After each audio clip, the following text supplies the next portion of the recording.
me just. I just got back. Let me bring up some stuff. I think we're just about. We are live. We're live. Okay. Great. I'm going to check the calendar that the YouTube link is working. Okay. Hello, everybody. Those that are watching the recording. We will put in the comment section where to jump forward in the video for when the actual webinar starts. A reminder that today is all about paying down your debts, creating wealth, achieving financial freedom. So we will jump into that in about 4 minutes. Did you hang around for the whole webinar yesterday, Luke? I did, yeah. I thoroughly enjoyed it. I actually picked up some things that I did not know.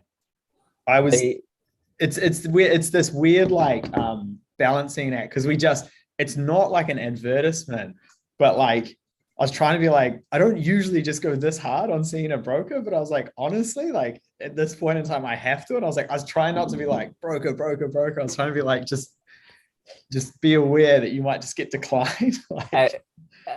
ABC. I'm from go to market at Xero. Always be closing. It's fine. Don't apologize. No, but it makes sense. I mean, I work through a broker, and what you're saying made a lot of sense. I know pre you guys becoming, a thing. So that's what I said. We have to chat. Yeah, it's one thing that stood out for me. One thing that stood out for me was the giving and regular investments counted towards his expenses. So having to, like, those clauses of having to give conditions around spend that they're picking up on, and how that, whether that will still be valid in the future when you get the loan. Like, that was very interesting. Yeah. And it's like, literally, it's just that the bank can't say that they won't be continuing as expenses. It's like, like, I'll be back in a second. Yeah, all good. Like 4 months ago, the banker could literally look at this and be like, oh, it's savings. Of course it's going to stop. They're going to buy a house. Or of course it's going to stop. But now they're literally like, we can't say it's going to stop unless you tell us like straight off the bat. And the issue is that once you get a little bit down the road of like, oh, well, you didn't say it to start with, now you're saying it. If it's a bad banker, they're just like, just decline it. Yeah. Is it going to be impressed by the technology, being live on YouTube? Yeah. And there's my connection going unstable. Yeah. Right as we start. Yeah. Let's just put it this way: going live on YouTube is far better than the manual spreadsheet registration process I set up. Well, I was a bit unsure about it, but James gets what he wants, so I was like, all right, man, we can do it. You're a bit of a process skeptic for James? I'm more just like rolling the dice, like straight to tape, right? Like one shot live, roll the dice. Like I'm like, you just like, when you watch something like My Kitchen Rules or something like that, and they're like, I've never cooked this before, but everyone's here, so it's the first time I'm going to try it. I'm like, don't you think you'd try that beforehand? Like, don't you think you'd have a run through, James Blair, the master chef of financial advice. Yeah. I'll whip up a recipe to financial freedom. So the links are now in the description to book time to Mike. Cool. Have you got your phone in front of you so you can see the questions today? Awesome. Hello, everybody that's joining us. We've got about 11 people with us at the moment. We will give it 1 more minute. Couple more minutes. Got to listen to the boss. This problem with Xeros and remote working at the moment is you're just on video calls back to back, and your day just ends up being like, you're like running that sort of 1 to 2 to 3 minutes late to every call, and you're just scrambling to get there. Well, I could tell off the analytics, Luke, of YouTube that everyone, about 80% of people were 2 to 3 minutes late. There you go. So those 18 people already with us, those early birds, well done. It's now quantified with data. Yeah. I love data. I love Xero. Unless the wealth team is having a bad month, then I hate Xero. Yeah. You're reconciling those expenses, James. I've actually got myself on the other screen here and I'm watching myself in lag. It's quite a strange experience. It is I would suggest not to watch it. Yeah. I've actually realized that I'm rocking in this chair. It's too easy. So I need to stop that if I'm presenting. Yeah. While we're waiting, can people like this video just to confirm that you can hear us and everything's looking okay? That's a really good idea. Imagine. Yeah. Just be 45 minutes of pantomime. Or like miming, just like me just going like this. I was on a call the other day, an internal call, and just as they went to present the PowerPoint deck, they only had one screen because we were working from home. The AirPods lost battery, and so they lost the mic, but they also lost audio. Yeah. And because they presented full screen, they also lost what we were saying in the chat on Meets, and that we were trying to raise our hand and that we were trying to signal. So we were trying to call his personal mobile phone, Slack him. And I kid you not, it went for about 5 to 10 minutes. They were just into this presentation. Yeah. Finally realized that we can call Slack and it sort of overrode his screen. Yeah. As long as he was having a good time. Yeah, it looked like it. Yeah. Yeah. All right. Should we jump into it, Luke? Yeah, let's kick off. Okay, well, kia ora to all the Xeros who are tuning in and will tune in or watch the recording.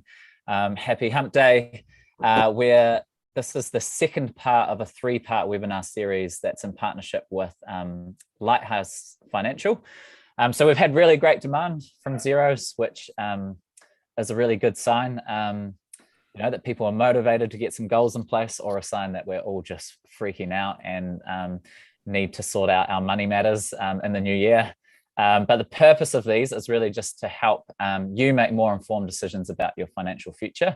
This is important. The reason I'm setting this up, and it's important for me, is I'm a bit of I like to sort of geek out on personal finance, investing. I use Xero for our own personal budgeting and have a balance sheet. So I love these types of topics. So I thought that's something that I also have a relationship with James and Mike, and thought that they've got some really great perspectives that would be useful to share. So a quick bit of background around Lighthouse. They're a full financial services firm, so they have accountants, they're mortgage brokers and financial advisors. And James and Michael, who are on today, they are both financial advisors with 20 years of experience combined. Outside of day-to-day helping, they help their clients achieve their goals. So that's what they do as a living, but they're passionate about helping Kiwis take control of their financial future. And they do webinars like we're doing today, but also small snippets and podcasts. If you haven't heard of it, it's called Checks and Balances. They have over 3,000 listeners each month. It's really good content. So I'm sure they'll give a plug, but if you haven't, give a little subscribe there. Last year, they took over 3,000 people through webinars like we're doing today, with businesses like Rocket Lab, Russell McVeigh, Simpson Grierson, WSP. So we're in really good company, and it's a pleasure to have you both here today. Obviously, we love you. Thanks for being Xero users as small business yourself. And I think that's enough. That's enough of an intro. I'll hand over to you, James and Michael. It's safe to say we love you too, Luke. I've never had somebody in an intro for this tell me they love me before, but that hit me. Thank you. So we will share the webinar. Just while I'm getting up and running, it would be great if people could quickly pop in the comment section in the live chat, which we will be using for all of the Q&A today on YouTube. Can you just say yes if you attended yesterday's webinar? Just lets us know if to hit on some of the main points of yesterday again, or we'll do something completely different. And then I will demote you, Luke.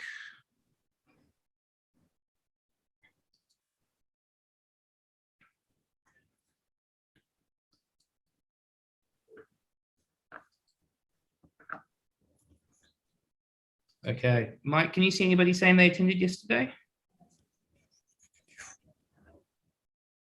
That's all right. We'll jump straight into it. And we'll see if anybody says that they did attend yesterday anyway. So thank you very much for joining us today. Oh, we're getting the yeses coming through that they attended yesterday. Thank you very much for joining us today. I am super amped, especially after Luke's great introduction. As Luke said, we've run these with lots of different businesses. The other thing I'd say around financial literacy, taking control of your future, is today what we're really hoping for is you take some action. So whether you come and have a chat to us afterwards, whether you do some more research, go on a self-education journey, that there's action off the back of today. So after today, there's a few things you can do. One is in the description, you will see already there is a link to book a one-on-one chat with either someone from our mortgage team or someone from our financial advice team on the wealth and insurance side. So you can book those whenever you like. The other thing is on this channel, there's probably 70 videos on different topics around financial literacy and what's going on. So investment volatility is one we've just put up today. Mike's putting one up next week on triple CFA changes and why it's getting so much bloody hard to get a mortgage. So today is all about securing your financial future, paying down debt and growing your wealth. So Mike and I intend to talk for about 45, 50 minutes. Then we will run Q&A at the end. You can hit us with as much Q&A as you like. Probably like to see today's group do better than yesterday's group. 15 minutes of Q&A. I'm sure we can do better than that. So just pop that in the live chat function, and then we can go from there. So as Luke mentioned, at Lighthouse, so we're based in High Street in the middle of the city. We've got financial advisors, mortgage brokers. We deal with trusts, wealth. We build our own investment portfolios. We do life insurance, income protection, do lots of different stuff. Really what it means is we're about securing your financial future. So for us, that means buying long-term assets. We believe financial literacy, which is what today is about, plus action equals financial freedom.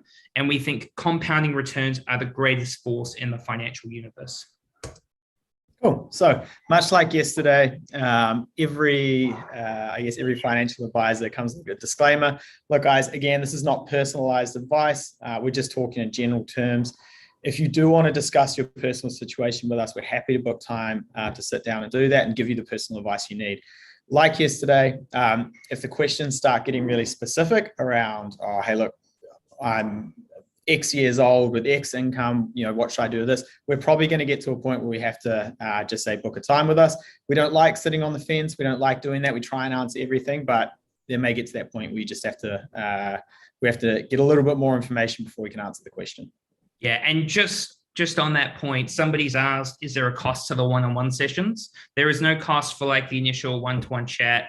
We know some people will want to build longer term relationships with us off the back of those one-to-one sessions, but we have quite a few people that go, hey, I'd just like to ask you about X, Y, Z, and we're happy to help however we can. Yeah. Cool. So the agenda today, much like yesterday, we're going to go through setting goals and budgeting. It'll be a little bit different. I know a few of you attended yesterday's webinar, so we'll try and keep it fresh. We'll look at steps to paying off your mortgage and reducing debt. James is going to run through some stuff on creating wealth and different avenues for that. We'll look at KiwiSaver again, but from a slightly different lens. And then we'll look at the insurances again afterwards, just around protecting that wealth. Great. So how do we think about financials, growing your wealth investments? We are not the get rich quick scheme. If you have any good get rich quick schemes, please email michael@lighthousefinancial.co.nz. We are about, I assume most people on this call have busy jobs, busy lives, families, friends, hobbies, and don't have a lot of spare time. So we're about taking small, consistent steps over time. And then if you implement the things that we're talking about, over 5 years, you'll go, wow, this is really starting to move. 10 years, you'll be like, holy moly. 15, 20 years, you'll see really big changes to your situation. So it's all about small, consistent steps. There is no silver bullet with any of this stuff.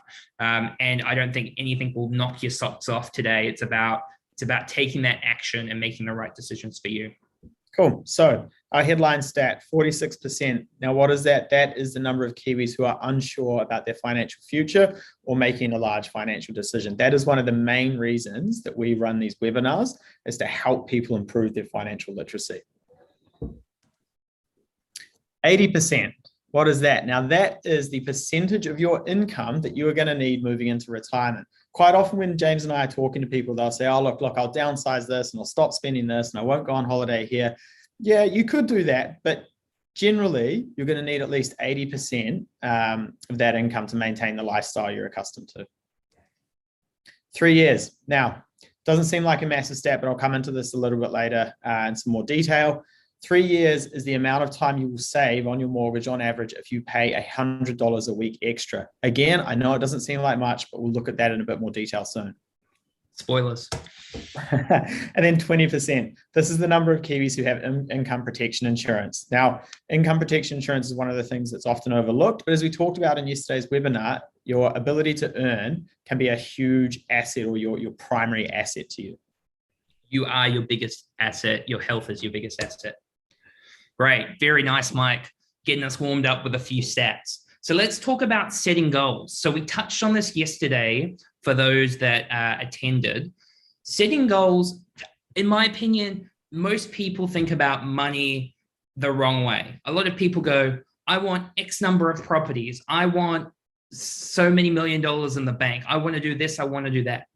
Setting goals is not about the widget. And by the widget, I mean KiwiSaver, investment property, cryptocurrencies, investing into shares, whatever it might be. You need to start the other way around and go, if I had all of the money in the world, you name how much money you want to think that you're going to be happy. That if you had all of the money in the world, how would you build your life? So who would be in your life? How would you spend your time? Would you be working and doing the same things? Who would you want to help in your life? That is really what setting goals and financial advice is about long term, is going, how do we get you towards the dream lifestyle that you're after, or the life that you're looking to create, opposed to saying, I want so many dollars, or I want my net position to be worth so much. It's about lifestyle first. Money is really just a bunch of fun tokens to be able to help you get there.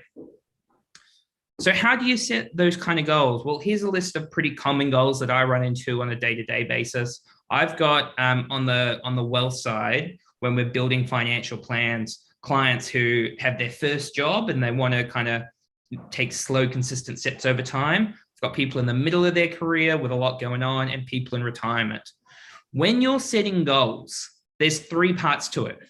The first is thinking, what is the thing that you're trying to work towards? So yesterday we spoke about first home buyers, and first home buyers saying, I want to buy a property. For you, it might be financial freedom. It might be helping your kids get into their first home, whatever the goal might be. But let's use the one of retirement and say, I want to be financially free. Okay, well, what does that mean? As step 1 is you've thrown something out there. Step 2 is putting specific measurable targets behind it. So for example, I want to be 55 when I'm financially free. I want an income of $100,000. This is the kind of house that I want to live in. This is what I want for my family. Putting specific measurable goals around it so you know what you're working towards. Then the final step is saying, okay, I know specifically what I'm trying to work towards, working all the way back to what are the steps I need to take day to day to achieve that goal. So it might be, like Mike said, you've got to pay an extra $100 a week off your mortgage. It might be $50. It might be you need to buy an investment property. It might be you need to make an active choice of KiwiSaver. Big goals can seem scary, but if you can break it into what do I need to consistently do on a fortnightly basis, you'll be amazed with what you can do. So one way, like we mentioned yesterday, to be able to achieve those goals is having control of your money. Now, I also think people have a poor perception of budgeting and who should budget and what it means. Mike, I get a vibe from a lot of people that people like budgets are for poor people. That is really the the general vibe I'm getting these days. Yeah. Budget. It's funny though, right? Because we see both sides of that equation, where we see people who earn a substantial amount of money in their wages, but spend the whole thing, then rip through a credit card and then dig into the mortgage every month. Yeah. And you're like, you earn a lot. This is an issue. So yeah, it does have a bit of a negative stigma around it, but it is one of the key things to be getting you to achieve what you want to do. Yeah. And what is the difference between being rich and being wealthy? Rich might be, I've got a big salary. I get a lot of money each fortnight.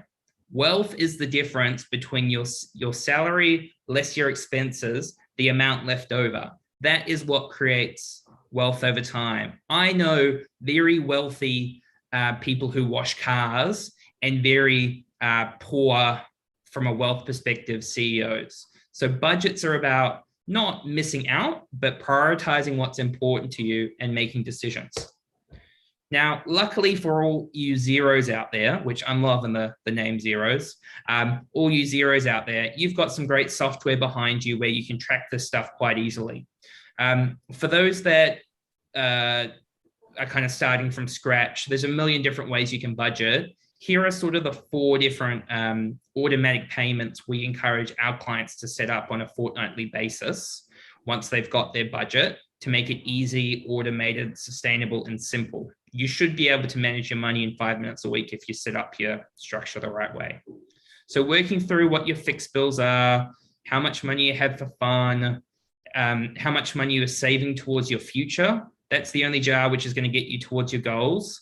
And making sure you've got an emergency fund when things go wrong, because I hate to break it to you, but something's going to go wrong at some point, and it gives you a little bit of extra swag in your step to know that you're going to be okay when something goes wrong. Yeah, and you'll see that yesterday we had 3 jars. Today we've got 4 jars. We've got that emergency pot. Different people in different stages of life sort of need different priorities or things that they have to keep them supported with their finances. If you have a family or young kids, or even if you don't, you should still try to have that emergency jar. Things will pop up, and dipping into the savings or reducing fun or all of that sort of thing really can sort of take a toll on you achieving your long-term goals. The other thing that people often ask me or sort of say to me is, look, I don't need that emergency fund because I've got an overdraft or I've got a revolving credit facility on their mortgage or something like that. Yeah, look, that works if that's the last resort, but having money in an account as an emergency fund that you can dip into when you're in trouble really makes a difference to your peace of mind. It just puts a bit more swag in your step. You've got those funds there. You're not relying on the bank for that money.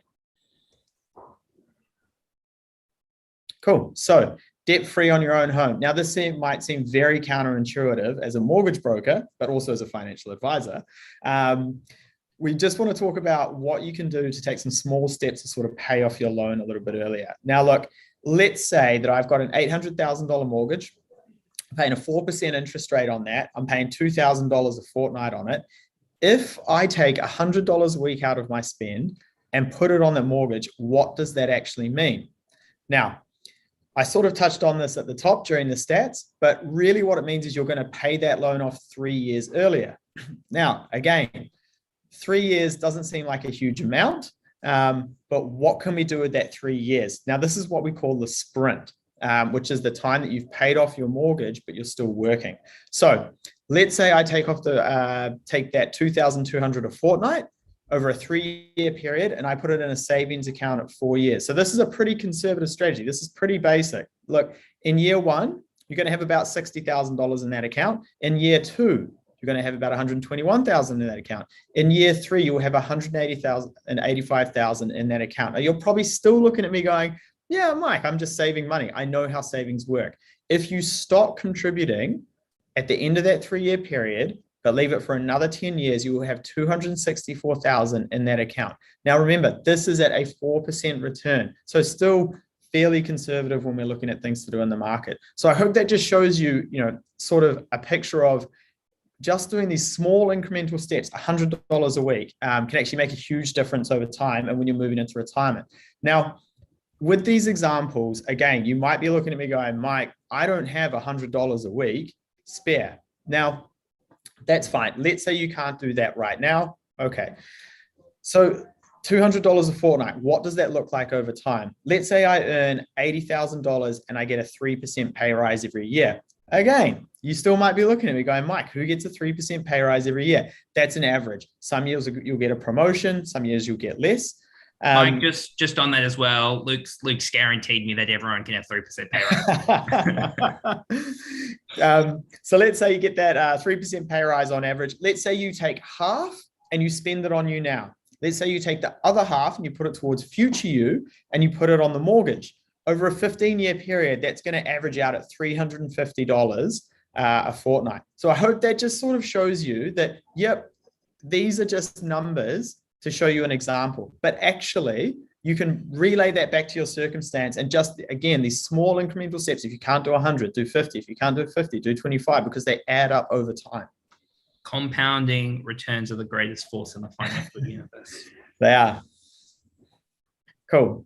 So again, another piece just around houses, how to think about them, what you should be doing. Now, again, counterintuitive as a mortgage broker, should you be upgrading your home? Look, I'm not telling you not to upgrade your home.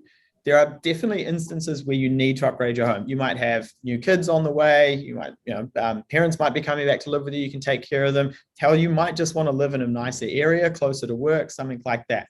There are circumstances where you should upgrade your home. What I want you to do is make an informed decision about it. So let's say you're a couple, 35 years old, current house value is 1.5 million. You've got a $500,000 mortgage on that, $100,000 salary each. You're spending $80K a year in expenses and bills, and you've got $50,000 in your KiwiSaver. Now, let's say you upgrade to a $2 million home. It's going to take you 24 years to clear that additional mortgage. By age 65, you can potentially have $1.3 million of assets, and you'll have, $65K annual income in retirement. So not too bad. Now, let's say you stay in your current home.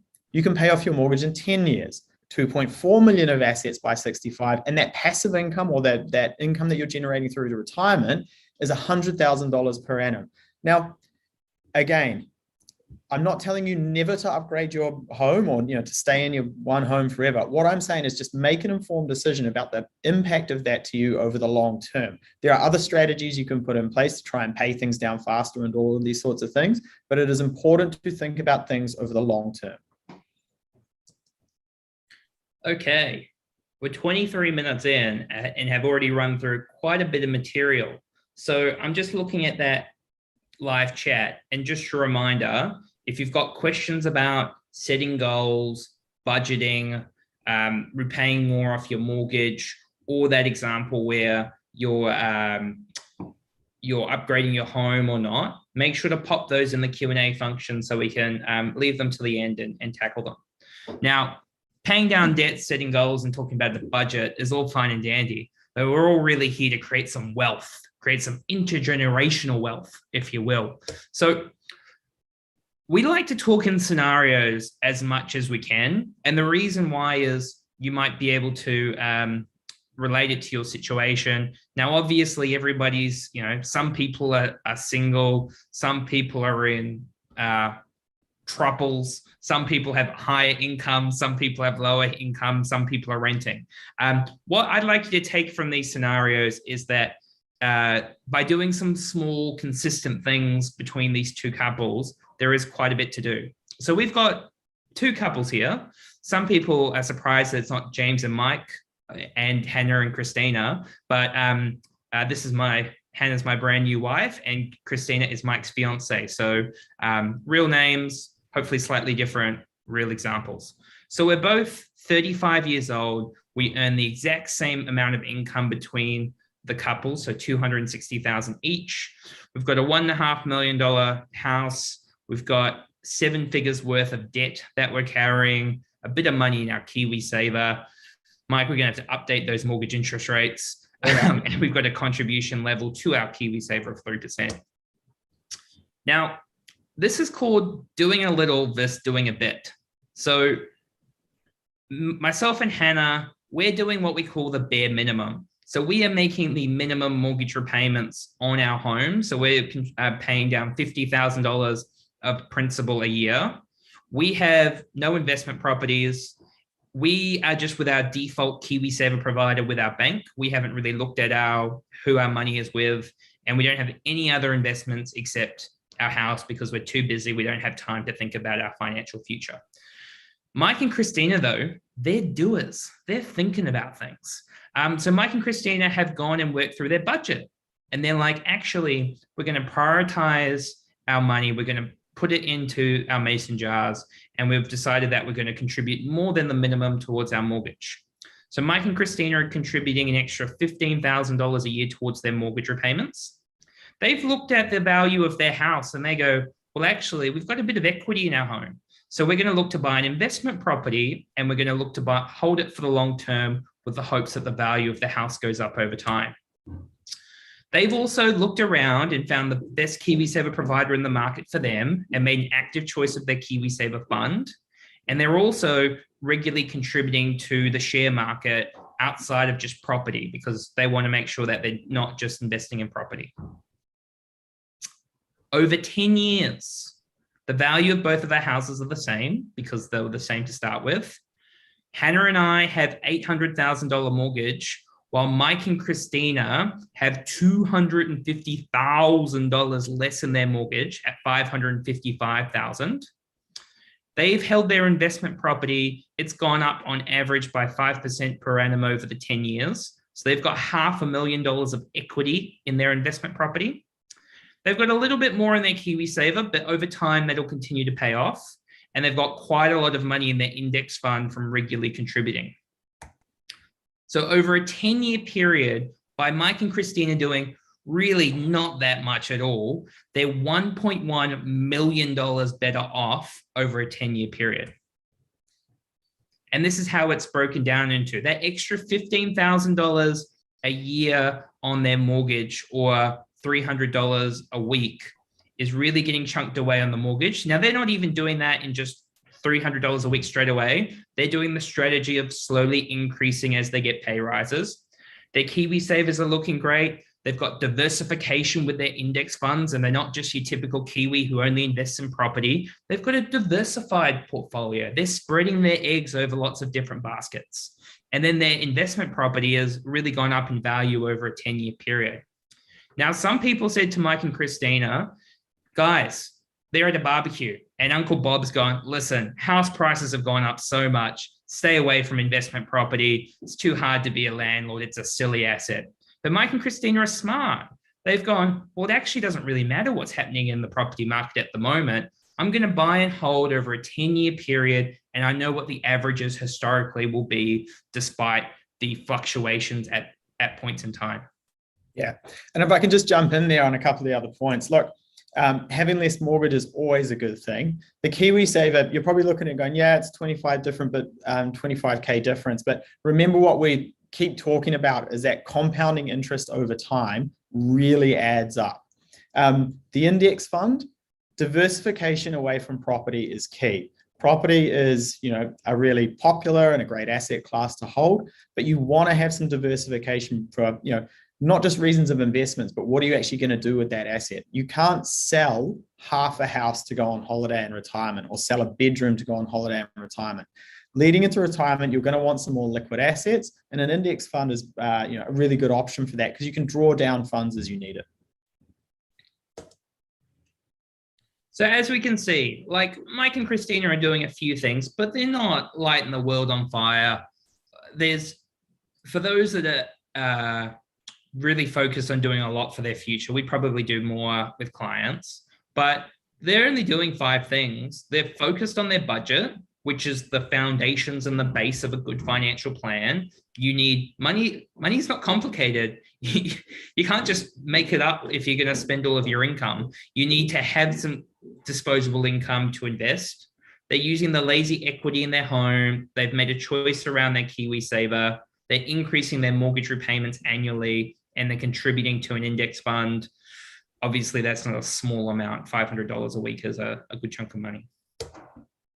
So those small, consistent steps over time is what builds momentum. Financial compounding returns are the greatest force in the financial universe, and that snowball will build. Now, for some of you, you might go, well, I want to do things, but I can't do them now. I'm not in a position. It's just about creating a plan, implementing it, and slowly sticking to it, and then opportunities will arise over time. Yeah. And so we go into, in the investing webinar that we do tomorrow, we go into a lot more detail around the different types of investments and these sorts of things. Remember, this webinar specifically is just about giving you a general idea of things that you can implement to get you to grow your wealth over the long term. Now, when you're thinking about how to invest and what you should be investing into, here are some key considerations. The first one is, what return do you expect? How have you landed on that return? I see a question here around inflation. It's really important that when you're making investment decisions over the long term, you should be thinking about inflation. What are the costs? What are the fees? What are the expenses? But also, what is the risk? And the risk links quite well into your time frame. Is you need to have a long enough time frame to get the benefits of holding index funds or investing into an investment property. If you're looking to make returns over 6 months, you're in the wrong game, and I don't even know what game you should be in. You should be thinking about wealth over decades, not years, or not months, sorry. And diversification is obviously another big one, and something that Kiwis are very guilty of. We like investment property here. Certainly the mortgage broker likes it in particular. The government is obviously continuing to tinker with investment property rules, making it more challenging. There's a shortage of houses in the country. I think property will still be a great asset long term, but fundamentally we're a small island nation with a few key pieces that make it such a desirable asset. So you need to make sure that you've got assets outside of just property as well. Yeah, and just coming back to that concentration risk with property, James is right there. The government really is focusing on houses at the moment. So it's about buying the right type of property, setting the ownership structure up correctly, setting the lending structure up correctly, just to make sure that you're getting the performance out of that asset class that you expect. Okay. Have we got some stuff on KiwiSaver here, Mike? I don't think we do. I'm just going to quickly talk about KiwiSaver then before I jump into this bit. So on KiwiSaver, so your biggest asset depending on your stage of life, and unless you're like an absolute baller, for most people, your biggest asset is going to be your income. So your income is going to help you generate all future assets. After that, over the long term, because your house really isn't an asset unless you sell it and pitch a tent, your second biggest asset afterwards is going to be your KiwiSaver. So if you're thinking about you're regularly contributing to KiwiSaver and you're doing it over a long period of time and you've got a decent income, you'll have hundreds of thousands of dollars in your KiwiSaver potentially, or even more than $1 million by the time you retire. It is bonkers for those that haven't made an active choice on the provider and the fund they're in, that you're letting someone manage your money without taking it seriously and deciding where to invest it. So please make sure, and we will touch on this tomorrow in the Investing 101 workshop, that you are making an active choice on the provider. So, if you're with a bank, I guess you could do worse potentially, but you've got to make sure that if you are going to stay with a bank, that you're looking at all the different options out there and making sure it's right for you. If you are comfortable with risk and you've got a long time frame to invest and you're in a conservative fund, you might want to reconsider whether that's the right thing for you. If you're in a growth fund and you're not comfortable with risk, once again, you might want to reconsider. Spend 15 minutes, half an hour, come talk to us, use online tools, whatever you like, but make sure you're making an active choice. Insurance. So we spoke about this yesterday. I'm going to talk about it again today because it's so important, is when we are talking about growing your wealth, setting goals, implementing a plan over time, things will go wrong, unfortunately. And just to prove that point, out of a 30-year-old couple, there is a 1 in 4 chance that one out of a couple will be disabled for 6 months or more, and an 18% chance that one out of a couple will die before 65. So there's a few important points here. The first one is go get a will. Make sure your will is up to date. For those that have got married and haven't updated their will since, your will's actually null and void. You need to make sure that you go in and get the will updated if you haven't done so. The thing on top of that as well is insurance. So like I've said yesterday, your biggest asset is not the car. It's not that flash 1996 Honda Civic you're cruising down the streets with. It's your health. It's your ability to earn. It's your ability to go, here's my income, less my expensive. I've got this income to be able to grow my wealth over time. So you've got to make sure that you've got the right levels of insurance. So if you are single, that might just be income protection. That might be protecting your income that in the event of sickness that you're looked after. If you are in a couple, then it might be life insurance as well. Now, I get asked all the time going, I've gone and spoken to an insurance advisor before, and they've just sold me this gold-plated super flash thing that cost me $500 a month. There are different levers that you can pull to make it cheaper or more expensive. So obviously the amount of cover for income protection, how long you want to be paid for, how long you have to be sick for before you get paid. There are different ways to make it cheaper or more expensive. Coming back to the example of James and Hannah and Mike and Christina, in both of these scenarios, they're paying $110 a fortnight for their life insurance and income protection. Mike and Christina both have good jobs earning the same amount of money. So they don't need to insure the whole value of the mortgage because they contribute half of the amount each. So they're going to insure their lives for half of the value of the mortgage to save themselves some money.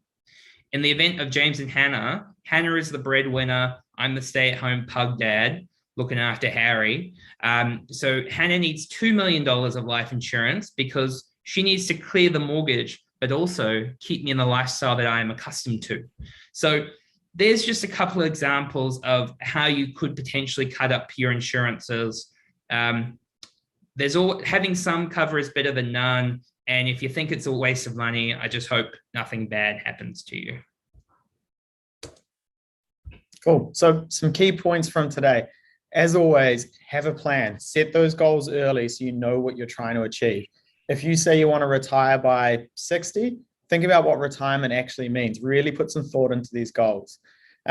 Take small steps towards your goals now. The sooner you start these actions, it is absolutely amazing how much of a difference that can make over the long term. So start those goals now.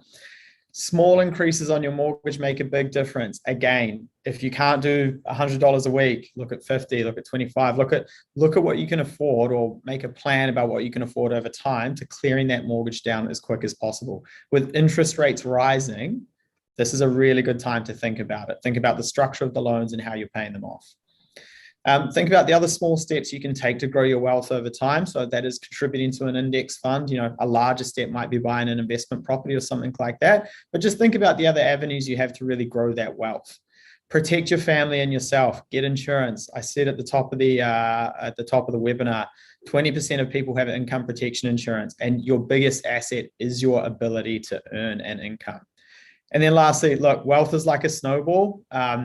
If you're looking for a get-rich-quick scheme, it's probably an avalanche. You can put the house on NFTs and it might pay off, but it really might not pay off. So just think about the asset classes you're investing in. Also think about, again, just making small incremental steps over time.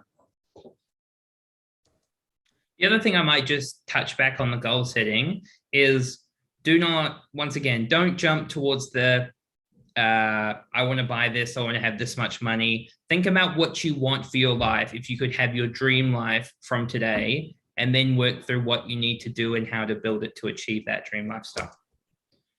Now, as I said right at the start, our job is to help secure your financial future.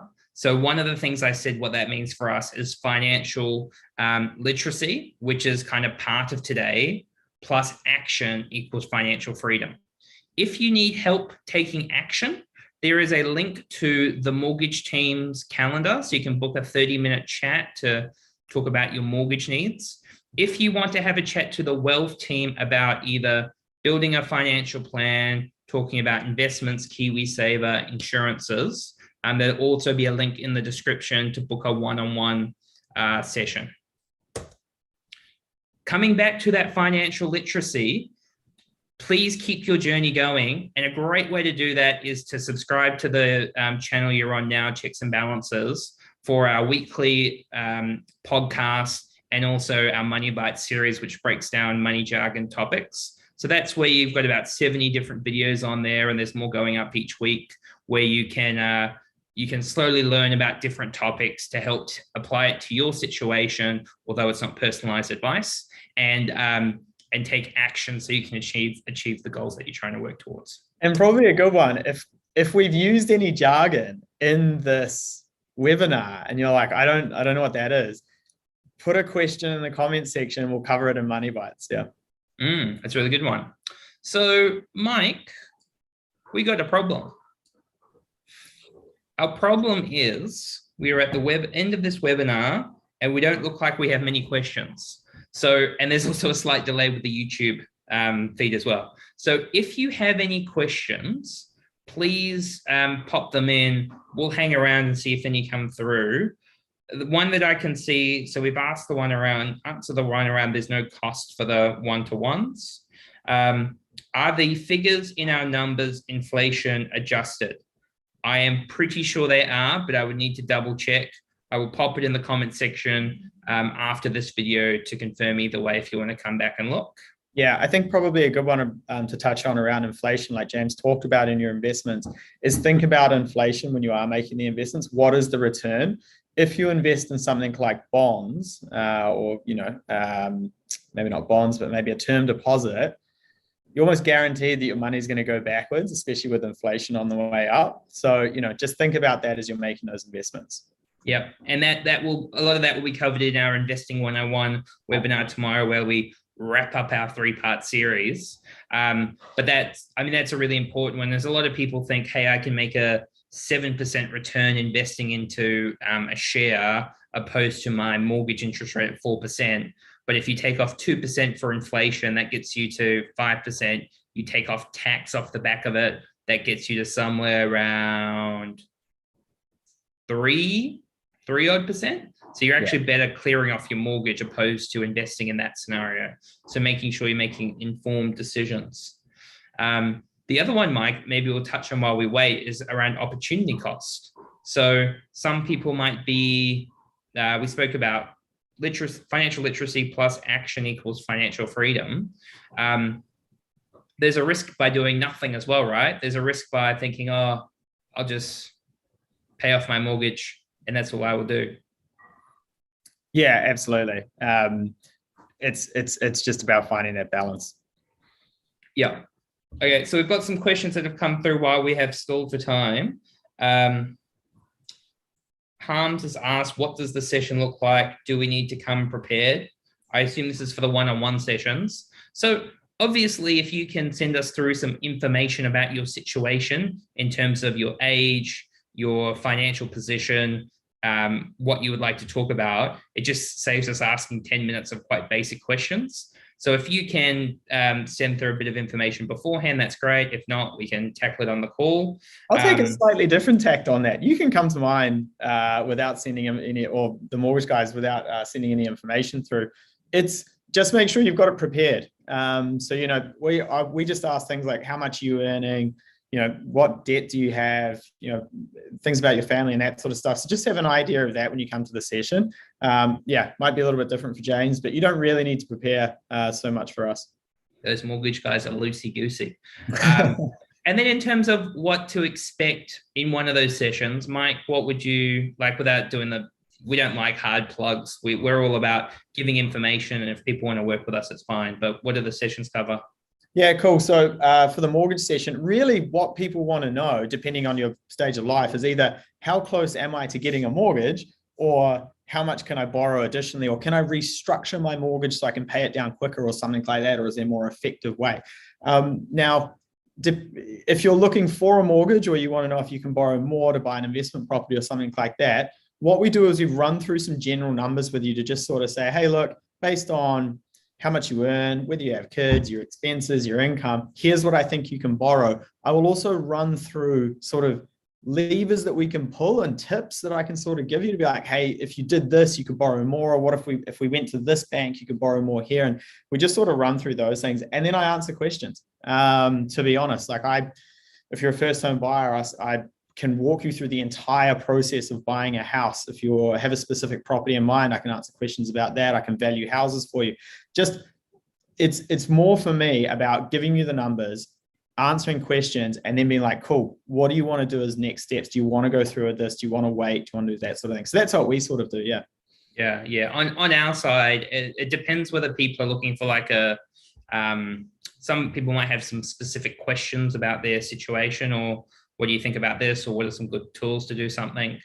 Some might want to review their life insurances and income protections. Some might want to talk about investments. Others might go, hey, I want some help putting together a plan. And our whole thing with these webinars is we're always just about putting information out, helping people make more informed decisions. We know naturally that some people will become clients and want to do business with us. But if you're listening to this and you go and do something off your own and you help build a better future for yourself, well, that's awesome too. Yeah, absolutely. Cool. So the next question we've got is, how do you balance mortgage repayment strategy and inflation? It's probably a lot to think about with that one. Obviously, from a mathematical perspective, the more debt you carry during times of high inflation, the better, because you're assuming that your income's going to go up at a similar rate and you're paying it back in tomorrow's dollars, not today's dollars. But really what I'm sort of looking at with that sort of thing is not focusing so much on inflation, but focusing on the bigger picture. And I know it may seem like I'm skirting around your question, but again, inflation is just something that's going to naturally be in the market at all times. I don't take too much notice of it. It'll be, 4%, 2%, 1%, 0%. It's going to be what it's going to be. I need to think about, what is this client trying to achieve over the long term when they're repaying their mortgage.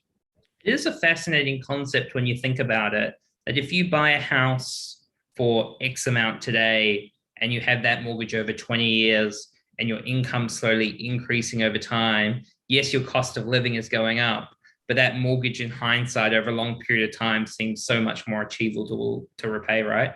Yeah, but I don't focus on it too much for the same reason I don't focus on tax.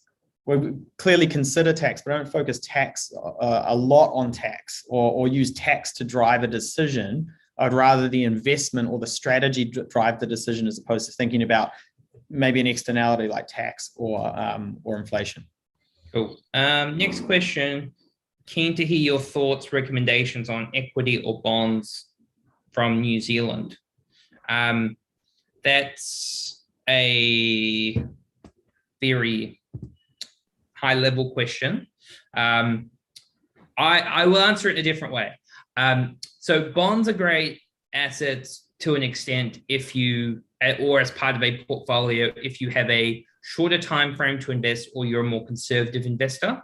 Now, whether you're investing in bonds or shares, you don't want all of your assets sitting in New Zealand bonds or shares, because the same reason why you wouldn't just invest into New Zealand property and no other types of assets. So you want to make sure that you've got exposure overseas. But the main thing I would be on here is, probably unless you've got lots of time and you are reading financials and really deep in the information, stay away from investing directly into bonds or shares.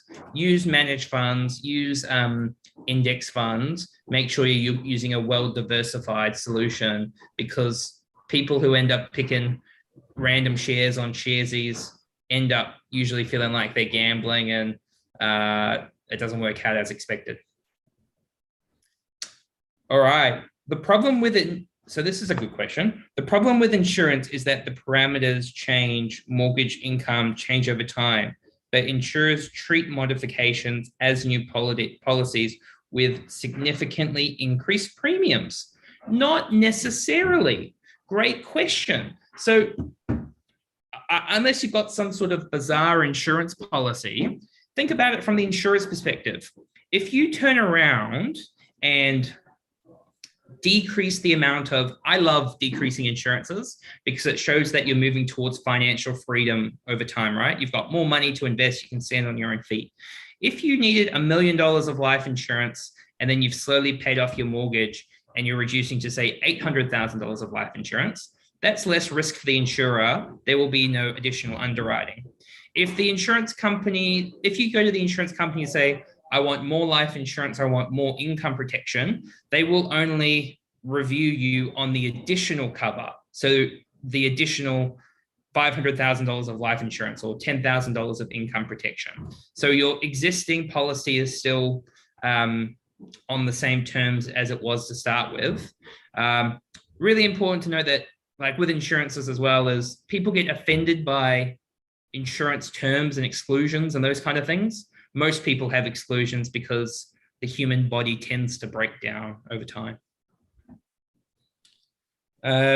What have we got next, Mike? Is it better to put extra money into your mortgage or investment funds if you had to choose, or is both always better? Oh, so I hate sitting on the fence. I quite like just trying to give an answer to every question that comes through, but this one's just going to depend on your circumstances. You might be 27, have a huge ton of debt, carrying a 4.5% interest rate, and maybe have just got into your first home. And my advice then would probably be something like, hey, chuck it on the mortgage. Let's start clearing this thing. You might be 55 with $100,000 left and carrying a fixed rate of 2-point-something% from a couple of years ago. Well, then I'd probably give you different advice and say, yeah, actually, maybe you should look at investing into or diversifying your investments and doing some funds or something like that. So that's really just going to depend on your situation. But again, what I like about the question is probably just thinking about, is now a good time for me? Should I have a discussion with someone about this? That's what I like, that you're thinking about what should I do? Yeah. Mike, are you ready for a cheeky plug? We actually did an episode of Checks and Balances, which is on this page. Should you invest or pay off your debt? That it might have been like a few months ago, but that would be a good one to check out, where it kind of breaks it down a bit more. My general rule is, and as Mike said, it depends, but paying off your debt before you invest. Yeah, I hope the advice I gave on that podcast was consistent with what I just gave then. Question here from Rowan. Appreciate this could be a situational question. Do you have a rule of thumb for assets to debt as a percentage for buying your first home or additional rental properties? No, not as a rule of thumb. I really just look at at what the client is trying to achieve out of that investment property. I start with the why. Why do you want an investment property? Do you have an investment property because your friends have 3 investment properties? Is it the right asset for you? After that, to be honest, really what I'm looking at is your personal financial situation. Can you afford it? What happens if it goes wrong? But then at the same time, I'm as a ratio, I'm probably more focused just on the LVR and what we can do there. So I don't have a hard rule of thumb for that. Yeah, an interesting one at the moment is, everybody's buying investment properties, but there's house prices have gone up so much, which means you need to take on more mortgage, but rents haven't really caught up yet. Yeah. So you need to be thinking about not just, as Mike said, what are the Joneses doing and trying to keep up, but when interest rates increase, if the interest only period rolls off, all those kind of things, how will you be able to service it? Are you within your means? Yeah. So this is from Jessica. Is there a difference in paying extra on mortgage repayments versus a lump sum? Yeah, cool. Good question, Jessica. Absolutely. The difference is, firstly, the structure of the mortgage. So if you're paying lump sums, chances are you're probably going to need some sort of floating facility or revolving credit. So you can make those additional repayments versus, and they're going to have a higher rate of interest usually than a fixed rate. There are some fixed rate mortgages that will let you pay a little bit more in lump sums. The ANZ have some and some like that. So the first difference is how you structure the mortgage. A really key one there, and I won't bore everyone with the details on this, but a really key one there is not to just go, I'll slap $100,000 on floating and I'll make lump sum repayments. Well, how much are you going to pay off over 1 year? Is it going to be 100,000? If it's not, well, if it's only going to be 20,000, let's put 20,000 on floating, fix the rest on a 1-year term, reduce that interest cost. Again, it's not going to seem like huge numbers when you're looking at it, but over time that will add up. The second sort of thing to consider there really is, how do you get paid? Do you get paid in lump sums? Do you get paid a bonus? Is it just a consistent salary across the household? If you're both PAYE salary employees, maybe the better option is looking at just increasing the repayments on a regular basis so that you know you can budget for it and you've locked in what you're trying to do to achieve those goals. With those additional increase in repayments, usually most banks will let you drop down to the minimum if something goes wrong, but you just can't increase it again. So let's say I'm paying the minimum repayments 2,000 a fortnight, I up it to 2,200, something goes wrong, chances are you'll be able to drop it to 2,000 a fortnight without any impact or break costs or anything. So yeah, it just comes down to how you get paid, the structure of the mortgage, but both are good. Pay that mortgage off. Awesome. A question from Ania. Interested in your thoughts on reducing KiwiSaver contributions to create more room for investing in index funds, e.g. going from 4% to 3% with the 1% remaining going towards a reliable index fund? Really good question. So my minimum requirement and hope with KiwiSaver is you're contributing so you get all of the freebies. So you're getting the government tax credit of $521 a year. You're getting the most out of your employer in terms of the contributions. If you are contributing any more towards KiwiSaver, some people can use it as like a forced savings tool if they're bad with their budget. If you are good in that situation and you go like, I'm quite disciplined and that's all fine, the money is generally speaking locked up for a really long period of time. So I prefer to see that extra money either going towards index funds, repaying debt, using it in something in the shorter term where there's more liquidity and accessibility. Cool. Last question from Harm. So if there are any questions, just pop them in while we're answering this, because we've got a bit of a delay to the YouTube channel. Interested to know if you ever work with clients to pay down mortgages in shorter periods of time, e.g. 10 years or less. Are there strategies for this? Oh yeah, absolutely. Here we go. Yeah. So like, I know, again, counterintuitive, I'm a mortgage broker. I'm also a financial advisor. I want to see you clear this debt. Again, it comes back to the strategy. What are you trying to do? Some strategies for this. Pay it down as much as you can. Like just, work out the budget, work out the repayments, work out what you can afford, and then attack it. We look at structures and all this thing, and all those sorts of things as well. How much you have on floating, fixed, terms, when is it rolling off, all of that sort of thing. Again, if you're asking me to sort of describe those strategies where it's like, I have this revolving credit facility and I max out this revolving credit facility and I get paid in there and it reduces interest costs, and there's these like sort of things you see online like that. Yeah, they probably work. How complex are they? Pretty complex. Does it work for everyone? Not really. You just want to keep it simple and just think about the budget and paying it off. With investment properties, we treat investment property debt differently than we do to owner-occupied debt. So if you have an investment property but you still are keen on reducing that debt, I will usually get you to focus all of your excess cash onto your owner-occupied debt, because that debt usually isn't interest deductible, and hopefully your investment property will be. So we treat those two types of debt differently. But yeah, absolutely, we work with customers paying down debt sooner. James has clients who come to him who need to pay off their loans in 10 years. So yeah, we do this quite a bit. Yeah, I'm surprised you didn't go on more of a rant with those clauses that go, hey, in 7 years, we can pay off your mortgage and save you, from paying it off over 30 years with just these 7 different accounts and these simple steps. Really, yeah. It's all BS, right? And, you can structure your mortgage in a million different ways, but you need to save money and pay down the debt. Yeah, it's not BS, because mathematically it probably works. And a lot of them are American-based things. They talk about HELOC mortgages and all this sort of stuff. Like, yeah, that it works, but fundamentally, all you are doing is throwing as much cash as possible, to the mortgage. And there are things like, having your income credited into a revolving credit facility will help because you're reducing temporarily the amount of mortgage that you have. But when these guys run these calculations, they're sort of assuming that people get paid, hold the salary in there for a month, and then it comes out. Whereas what usually happens is people get paid and it goes straight out on the mortgage anyway.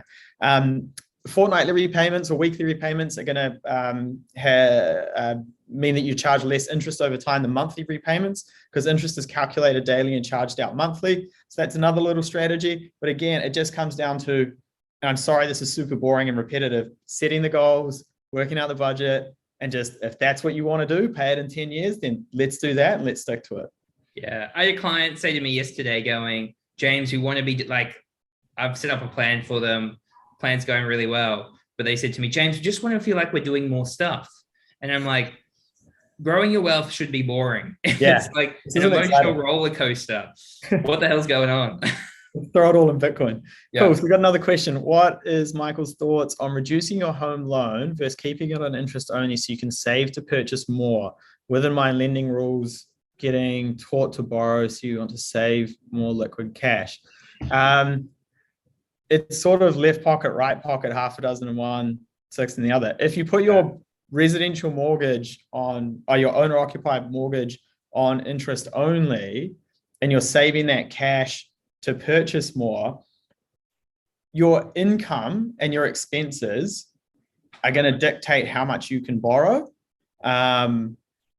If you just have cash to tip into this equation, I would argue that if you're paying down the mortgage, that's probably a better thing, because you're going to be potentially paying less interest than you are going to get from a cash savings account when you're earning the interest. So I would say, to be honest, it's left pocket, right pocket. We still have to go back to the bank. Like if you're talking about purchasing investment properties, I still have to go back to the bank and pitch the end scenario, right? So I still have to say, okay, customer has $1 million of mortgage.